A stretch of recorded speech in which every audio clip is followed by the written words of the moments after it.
Included with your CenterPoint product is the ability to send electronic payments to vendors by sending an ACH file to your bank. The steps to set up and create ACH payments are covered in multiple videos. This first video will cover the setup of preferences and your vendor bank information. Other videos will cover information such as setting up your company's bank information, paying a vendor that is set up to receive an ACH payment, and then creating the ACH file and emailing the vendors an optional payment advice. We'll start with the setup of preferences. That can be found underneath File and Preferences. The preferences we need are found under the Email Setup section.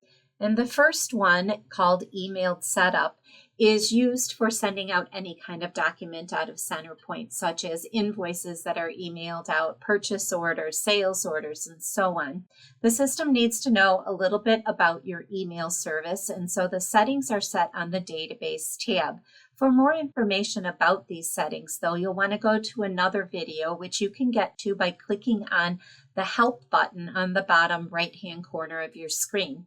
If you already have these settings set for this for other documents, then you don't need to worry about setting it up for this particular email. Next, we want to go ahead and set up a kind of an email template for the payment advices that'll be emailed to these vendors. So we're going to choose the option under Email Setup called Vendor Checks. And the payment advice itself will go as an attachment to the email. So what we're trying to set up here is a template for the subject line and the body of the email that will work with all of your vendors. So you'll notice that most of mine is text, but that some of my text is highlighted in blue. Those are actually dynamic fields that I've inserted into the email, and they can change depending on what company I'm sending this from or what vendor that I'm sending it to. So I have one at the end here, which I haven't inserted yet. When you want to insert a field, one of those dynamic fields, into your email, you can either do that by clicking on the Fields button, or you could click on the left square bracket on your keyboard. Both options will bring up a list of fields that can be inserted into your email. And for example, if I wanted to insert the company telephone number, I could choose company phone and it'll insert it into my email. After that, we're going to choose a type for the ACH payment advice. Okay, so we really only have one default type out there. We have a lot of check styles, but we only have one ACH payment advice style. So unless you've got our check designer and you want to set up your own, you'll want to choose the one called ACH payment advice. Then you'll want to choose your stub type. Now I would probably mirror the same stubs that I send with my printed checks. So you could look on those settings to see what the stub type is that you use for your printed checks. When you're done making your selection, you can click Save.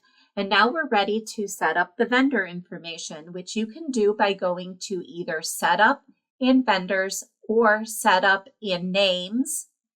Either one of them will bring up a list of all of your vendors, and you can highlight the vendor that you want to set up the ACH payment to and click Edit. And then we'll go to the ACH Payments tab.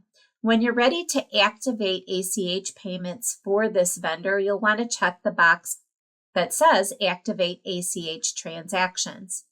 You're then going to choose the standard entry class, which is a code that'll be inserted into the ACH file for this payment.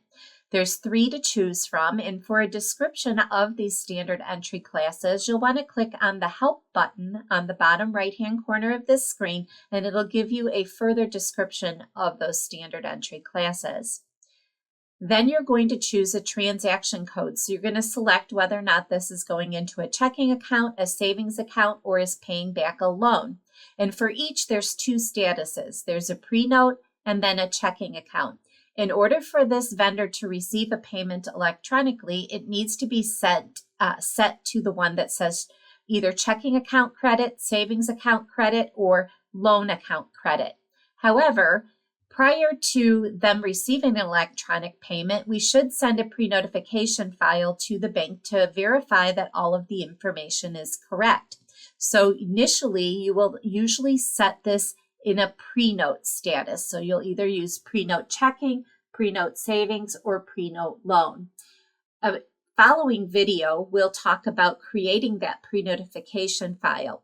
Once the pre-notification file is set to the bank, CenterPoint will automatically change the status on the vendor for you. You'll also need to get some information from your vendor. You'll need to get their bank routing number and their bank account number and insert them into the appropriate fields. Now, if you're not going to email a payment advice to your vendors, you can click Save and you're done. But if you want to email that payment advice to them, you can click on the Email Print tab. And you might have other email addresses already set here going to other people, or maybe even to the same person for invoices, statements, sales orders, and purchase orders. But you need to have at least one name and email address that is set to, under the checks and advices columns, is set to sent to. Okay, so this will be the person who is the send to on my email for these checks and payment advices. Now I could add additional people. Each time you add a new line, it adds a blank line below. So I could put in another person and I can make them be like a carbon copy or blank carbon copy. And I could keep adding additional people if I needed to. Once you're done with your email addresses, you can click Save and close out of there, and then you're ready to move on to the next step, which is covered in a separate video on how to set up your company bank information.